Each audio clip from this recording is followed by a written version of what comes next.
আসসালামু আলাইকুম রহমতুল্লাহ। প্রিয় শিক্ষার্থী বন্ধুরা, আশা করি সবাই ভালো আছো। ইউজেজ অফ ভার্বের এটাই লাস্ট ক্লাস। আজকে আমরা শিখব ভার্ব ইন প্যাসিভ ফর্ম। এটা মূলত অ্যাক্টিভ থেকে প্যাসিভে রূপান্তর না, প্যাসিভ বাক্যগুলো মূলত কিভাবে তৈরি করতে হয় সেই বিষয়টাই আজকে দেখাবো। আর এই বিষয়টা তোমাদের সব থেকে বেশি হেল্প করবে মূলত রাইট ফর্ম অফ ভার্বসে, এবং বাক্য তৈরি তো করবেই।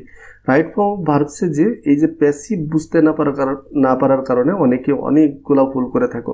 তো চলো আজকে আমরা প্যাসিভ সম্পর্কে ক্লিয়ার হব, যে প্যাসিভ বাক্য আসলে কি, কখন এই প্যাসিভ বাক্য তৈরি করতে হয়, বা প্যাসিভ বাক্যের অর্থগুলা কিভাবে করতে হয়। তো ভার্বের প্যাসিভ ফর্মে তোমরা একটা বিষয় জানো, সবসময় একটা অতিরিক্ত বি ভার্ব থাকবে এবং প্রিন্সিপাল ভার্ব সর্বদাই V3। আচ্ছা, এই কিছু বিষয় আগে থেকে একটু জেনে নেওয়া দরকার। যেমন হচ্ছে প্যাসিভ ফর্ম এবং অ্যাক্টিভ ফর্মের মধ্যে মূল পার্থক্যটা কোথায়? মূল পার্থক্যটা হচ্ছে তোমরা ভার্বের যে ভার্বটা থাকবে তাকে ভার্বের কাজটা কে করছে বা কারা করছে দ্বারা প্রশ্ন করতে হবে। যদি প্রশ্ন করো তাহলে সাবজেক্ট পাওয়া যায় তাহলে সেটা অ্যাক্টিভ, আর সাবজেক্ট না পাওয়া গেলে সেটা প্যাসিভ। এটা হচ্ছে একটা বেসিক কথা। আরও কিছু বিষয় জেনে রাখি। এর আগে আমরা শিখেছিলাম যদি ভার্বকে কি অথবা কাকে দ্বারা প্রশ্ন করা যায় তাহলে অবশ্যই তার একটা অবজেক্ট নিতে হবে। আমরা আরও আলোচনা করেছিলাম যে ভার্বের অবজেক্ট হিসেবেও আমরা সর্বদা নাউন রিলেটেড শব্দই কি নাউন, প্রোনাউন, নাউন ফ্রেজ, জিরান্ড বা ইনফিনিটিভ এগুলা ব্যবহার করতে পারি। আচ্ছা, এখন মনে রাখতে হবে যে প্যাসিভ বাক্যে ভার্বের অবজেক্টই মূলত সাবজেক্ট হিসেবে ব্যবহার হয়ে থাকে। অর্থাৎ অ্যাক্টিভ বাক্যে আমরা যে ভার্বের অবজেক্টটা ব্যবহার করি, প্যাসিভের ক্ষেত্রে ওই অবজেক্টগুলাই সেটা সাবজেক্ট হয়ে বসে থাকবে, অর্থাৎ অবজেক্ট আমরা সাবজেক্টে পাবো। আর প্যাসিভ সেন্টেন্স চেনার বা লেখার জন্য মনে রাখবে যে এখানে সর্বদাই অতিরিক্ত একটা বি ভার্ব থাকবে বা নিতে হবে অতিরিক্ত একটা বি ভার্ব। মানে অ্যাক্টিভে তোমরা ভার্বের যে ব্যবহারগুলো শিখছো, প্যাসিভটা সম্পূর্ণ আলাদা। এখানে প্রিন্সিপাল ভার্ব, যেমন অ্যাক্টিভে আমরা অনেক ধরনের ভার্বের ব্যবহার লাস্ট কিছুদিন শিখছি, কিন্তু প্যাসিভের ক্ষেত্রে বাক্যটা যদি প্যাসিভ হয় তখন প্রিন্সিপাল ভার্ব সর্বদাই V3 থাকে, এর অন্য আর কোনো ফর্ম নেই। সবসময় কি থাকবে? V3। ভার্বের মূল অর্থের সাথে হয় যুক্ত থাকবে। এই পয়েন্টগুলো আগে সুন্দর করে মাথায় রাখবে। ভার্বের মূল অর্থের সাথে কি থাকবে? হয় যুক্ত থাকবে। আরেকটা বিষয় মাথায় রাখবে, আমরা শুধুমাত্র ট্রানজিটিভ ভার্ব অর্থাৎ যে ভার্ব অবজেক্ট গ্রহণ করে এই ধরনের ভার্বকেই প্যাসিভ করতে পারি, অন্য কোনো ভার্বকে প্যাসিভ করা যাবে না। এছাড়াও প্যাসিভের প্রেজেন্ট আমরা আসলে এক পাশ থেকে দেখি। আমরা জানি অ্যাক্টিভ বাক্যে ভার্বের বেশ কিছু রূপ আছে, প্যাসিভ বাক্যেও ভার্বের বেশ কিছু রূপ আছে। তো আমরা প্রথমে দেখব প্যাসিভের প্রেজেন্ট সেন্স। প্রেজেন্ট সেন্স কেমন হয়? অর্থাৎ প্রেজেন্ট যখন হবে তখন মূলত ভার্বের রূপটা আমরা পাবো এম, ইজ অথবা আর থাকবে, তার সাথে V3। এর আগে আমরা শিখছিলাম এম ইজ আরের পরে ভার্বের সাথে ING হয়, কিন্তু প্যাসিভ হলে V3 বসে, আর এর অর্থের সাথে হয় যুক্ত হবে। যেমন দেখো উদাহরণ, যে ভিক্ষার জন্য ছোট ছেলেদের ব্যবহার করা হয়, এই যে একটা বাক্য, তাহলে এখানে ভার্ব হচ্ছে ব্যবহার করা। কে ব্যবহার করে? আসলে এই যে ছোট ছেলেদের কে ব্যবহার করে, সে কিন্তু সাবজেক্ট এখানে নেই।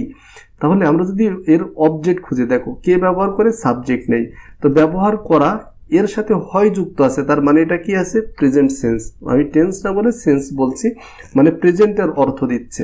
এরপরে দেখো, এখন আমরা যদি প্রশ্ন করি যে কাদের ব্যবহার করা হয়, অর্থাৎ কি বা কাকে ব্যবহার করা হয়, কি বা কাকে আমরা অবজেক্ট পাই, তাহলে ওই অবজেক্টটাকে এখানে মূলত সাবজেক্টে লিখতে হবে। কাকে ব্যবহার করা হয়? দ্য স্মল বয়েজ, ছোট ছেলেদেরকে। এটা হচ্ছে অবজেক্ট অফ ইউজ ভার্বের ব্যবহার করার অবজেক্ট। তাহলে এটাকে আমরা প্রথমে সাবজেক্টে লিখলাম, দ্য স্মল বয়েজ, ছোট ছেলেরা। আচ্ছা দেখো, ভার্ব হিসেবে যেহেতু এটা প্রেজেন্ট সেন্সে আছে, আমাদের এম, ইজ, আর যে কোনো একটা লাগবে। তাহলে বয়েজ প্লুরাল হওয়ার কারণে আর মূল ভার্ব সর্বদাই V3 used. The small boys are used for begging. The small boys are used for begging. দেখো, কে ব্যবহার করে সেটা নেই, এই বাক্যের অর্থ করতে হবে হয় দিয়ে। ছোট ছেলেদেরকে ভিক্ষার জন্য ব্যবহার করা হয়। দেখো, আইসক্রিমস আর লাভড। আইসক্রিম আর লাভড মানে আইসক্রিম পছন্দ করা হয় বাই অলমোস্ট অল চিলড্রেন, মানে সব শিশুরা।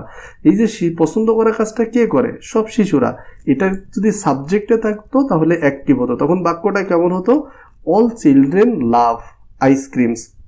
All children, almost all children love ice cream, তখন বাক্যটা এমন হতো। কিন্তু প্যাসিভে যখন হবে তখন একটা বি ভার্ব প্লাস V3 থাকবে। বাংলাদেশ ইজ নোন, বাংলাদেশ পরিচিত হয় for its cultural heritage and diversity. তাহলে এই পরিচিত আসলে হয় কি হয় বাংলাদেশ, তাহলে অবজেক্টটাকে যখন আমরা সাবজেক্ট পাচ্ছি, দেখো I am invited in this party, মানে এই পার্টিতে আমাকে আমন্ত্রণ করা হয়। যদি এই জায়গাটা এমন থাকতো আই ইনভাইট, তখন ভার্বের অর্থ হতো যে আমি আমন্ত্রণ করি। এখানে আমি আমন্ত্রণ করি না, এর অর্থ কেমন করতে হবে, আমাকে আমন্ত্রণ করা হয়। চলো আমরা একটু পাস্ট সেন্স দেখি। যদি পাস্টের অর্থ হলো বা হয়েছিল এমন অর্থ আসবে, আর সেক্ষেত্রে ওয়াজ ওয়ার প্লাস V3 ব্যবহার করতে হবে। যেমন গতকাল রাতে একটা চোর ধরা হয়েছিল, তাহলে কে ধরেছিল সেটা কিন্তু নেই, আর এখানে হয়েছিল আছে। তাহলে আমরা কি বলবো, আচ্ছা কাকে ধরা হয়েছিল, এটা আমরা অবজেক্ট পাই, অবজেক্টটাকে প্রথমে সাবজেক্টে লিখতে হবে। এ থিপ, একটা চোর ধরা হয়েছিল, কে ধরা হয়েছিল, এরপরে যেহেতু থিপ সিঙ্গুলার ওয়াজ তার সাথে V3, এ থিপ ওয়াজ কট, একটা চোর ধরা হয়েছিল, কে ধরেছিল সেটা কিন্তু নেই। অ্যাক্টিভ হলে হতো এ থিপ ক্যাচ বা কট, তাহলে তখন অর্থ হতো কি, একটা চোর ধরেছিল, মানে চোরই ধরা কাজ করেছিল। এখানে চোরকে ধরা হয়েছিল ইয়েস্টারডে, গতকাল, অ্যাট নাইট, রাতে। তাহলে a thief was caught yesterday at night, গতকাল রাতে একটা চোর ধরা হয়েছিল। The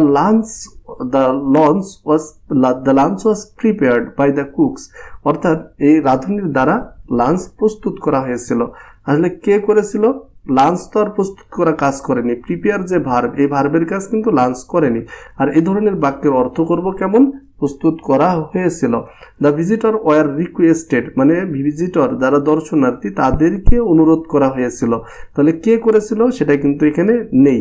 দেখো Megha was given a surprise gift, তাহলে এই সারপ্রাইজ গিফটটা মেঘাকে দেওয়া হয়েছিল। গিফট দেওয়া কাজটা আসলে কে দিয়েছিল গিফটটা সেটা নেই, তার মানে এটা passive.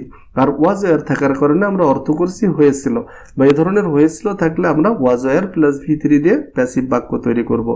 All students were given a team paper, a term paper, সমস্ত ছাত্রছাত্রীদেরকেই দেওয়া হয়েছিল। দেখো এই যে হয়েছিল অতিরিক্ত যে অর্থটা আসছে, সেক্ষেত্রে আমরা কি করছি, দেখো যখন তোমাদের ভার্বে থাকবে তখন হয়তো এখানে গ্যাপ দেওয়া থাকবে, গিভ দেওয়া থাকবে, গ্যাপের ভিতরে গিভ দেওয়া থাকবে। All students give a term paper, যে সমস্ত ছাত্রছাত্রীরাই একটা পরীক্ষার খাতা দিয়েছিল, এমন হবে কি না, পরীক্ষার খাতা দেওয়া হয়েছিল। যখন দেওয়া হয়েছিল এই ধরনের অর্থ আসবে, তখন তোমাদের ভার্বের রূপটা ব্যবহার করতে হবে কি, প্যাসিভ রূপ, ওয়ার গিভেন। প্যাসিভের কন্টিনিউয়াস কেমন হয়, আমরা জানি অ্যাক্টিভের কন্টিনিউয়াস কি, কোনো কিছু করছি, যেমন আমি পড়ছি, আই এম রিডিং, আমি দেখছি, আই এম ওয়াচিং, এমন হয়। তো প্যাসিভের কন্টিনিউয়াস হয় এর সাথে থাকবে, মানে কি হচ্ছে, আর পাস্টে থাকলে হচ্ছিল, তখন এম ইজ আর থাকবে। তোমরা জানো কন্টিনিউয়াসে মূল ভার্বের সাথে আইএনজি থাকে, এখানে বি ভার্বের সাথে আইএনজি থাকবে এবং প্রিন্সিপাল ভার্ব V3। পাস্ট হলে ওয়াজ ওয়ার থাকবে, বি ভার্বের সাথে আইএনজি থাকবে, এর সাথে V3। যেমন অনেক জটিল একটি কাজের সমাধান করা হচ্ছে, মানে এটা প্রেজেন্ট, তাহলে বলা হবে এ very complex task is being solved, হচ্ছে। কন্টিনিউয়াস বলতে গেলে আমরা শুধু এম ইজ আর না নিয়ে এসে তার সাথে বিং, একটা অতিরিক্ত বি ভার্বের সাথে আইএনজি যুক্ত করে এটাকে কন্টিনিউয়াস বোঝাবো। অনেক জটিল একটি কাজ সমাধান করা হচ্ছিল বললে a very complex task was being solved, হচ্ছিল। অভিযুক্তকে বিষয়টি সম্পর্কে জিজ্ঞাসাবাদ করা হচ্ছে, প্রেজেন্ট কন্টিনিউয়াস বোঝাচ্ছে the accused is being questioned about the matter. যদি বলা হয় অভিযুক্তকে বিষয়টি সম্পর্কে জিজ্ঞাসাবাদ করা হচ্ছিল, তাহলে past, the accused was being questioned about the matter. অনুষ্ঠানের জন্য সুস্বাদু খাবার প্রস্তুত করা হচ্ছে, তাহলে delicious foods are being prepared for the event. আর যদি বলা হতো হচ্ছিল, তখন হতো কি delicious foods were being prepared for the event. তাহলে এভাবে আমরা কন্টিনিউয়াস করতে পারি। এরপরে দেখি প্যাসিভের পারফেক্ট সেন্স কিভাবে করতে হয়। পারফেক্ট আমরা জানি কোনো কিছু করেছি বোঝায়, যেমন আমি পড়েছি, আমি খেয়েছি, আমি দেখেছি, এগুলো হচ্ছে পারফেক্ট। তো এখানে কি হবে, হয়েছে বোঝাবে, মানে কি কোনো কিছু দেখা হয়েছে, এটা করা হয়েছে। আর পাস্ট হলে কি হবে, হয়েছিল। যেমন হোস্টেলটি পুনর্নির্মাণের জন্য খালি করা হয়েছে, হয় নেই, হচ্ছে না, কি হবে, হয়েছে। তাহলে এখানে অবশ্যই হ্যাভ এর সাথে বিন প্লাস V3। কেমন হবে, the hostel has been vacated for rebuilding. হোস্টেলটি পুনর্নির্মাণের জন্য খালি করা হয়েছিল থাকলে the hostel had been vacated for rebuilding. বইগুলো ইংরেজি শেখার জন্য লেখা হয়েছে, তাহলে the books have been written for learning English. বইগুলো ইংরেজি শেখার জন্য লেখা হয়েছিল, the books had been written for learning English. তাহলে এভাবে আমরা খুব সহজেই প্যাসিভের পারফেক্ট সেন্সের বাক্য তৈরি করতে পারি। এরপরে দেখি প্যাসিভ ভার্ব। প্যাসিভের যে ভার্বের ফর্মগুলো এগুলো মডেল ভার্বের সাথেও থাকতে পারে, তখন ওই ধরনের অর্থ হবে। যেমন শ্যাল বা উইল বি প্লাস V3 যদি থাকে অর্থ করব হবে, ক্যান বি থাকলে হতে পারে, কুড বি থাকলে হতে পারতো, শুড বি থাকলে হওয়া উচিত, মে বি থাকলে হয়তো হতে পারে, এই ধরনের আমরা অর্থ করব। যেমন it will be finished someday, এটা একদিন শেষ করা হবে। দেখো ফিনিশ মানে তো শেষ করা, আর এই যে হবে যুক্ত হয়েছে, যদি এটা অ্যাক্টিভে থাকতো তাহলে এমন হতো ইট উইল ফিনিশ এমন হতো, কিন্তু এখানে প্যাসিভে বি ভার্ব প্লাস V3 অতিরিক্ত যুক্ত হবে। It can be solved very easily, এটা খুব সহজেই সমাধান করা যেতে পারে, ক্যান বি যেতে পারে। Justice must be provided before it's too late, অর্থাৎ মাস্ট বি মানে অবশ্যই, দেরি হওয়ার আগেই বিচার করতেই হবে, অবশ্যই করতে হবে। It should be solved in time, এটা সময় মতো সমাধান হওয়া উচিত। এই যে হওয়া, অতিরিক্ত যে হয় শব্দটা আসছে, এটাই মূলত প্যাসিভের চিহ্ন। আশা করি প্যাসিভ বাক্য কি এবং কখন কিভাবে প্যাসিভ বাক্য তৈরি করতে হয়, প্যাসিভ ভার্বগুলার কিভাবে অর্থ করতে হয়, কোন রূপ ব্যবহার করতে হয়, এই বিষয়গুলো সম্পর্কে তোমরা ধারণা পেয়েছো। যদি ভিডিওগুলো ভালো লেগে থাকে তাহলে অবশ্যই তোমার বন্ধুদের সাথে শেয়ার করো। আর এই বেসিক কোর্স যারা করছো, এই বাক্যগুলো তৈরি করার প্র্যাকটিস করো। তোমাদেরকে এই বাক্যগুলা দিয়ে, এই ধরনের ছোট ছোট বাক্য দিয়ে কিভাবে তোমাদের পরীক্ষায় আসা সমস্ত রাইটিং পার্ট সলভ করতে পারো, সেগুলারই থাকছে নেক্সট ভিডিওগুলো। অবশ্যই তোমার বন্ধুদের সাথে শেয়ার করো। যদি ভিডিওগুলো তোমাদের উপকারী মনে হয়ে থাকে, যদি ভালো লেগে থাকে, তাহলে আমার জন্য দোয়া করো। দেখা হবে পরবর্তী ভিডিওতে। আল্লাহ হাফেজ।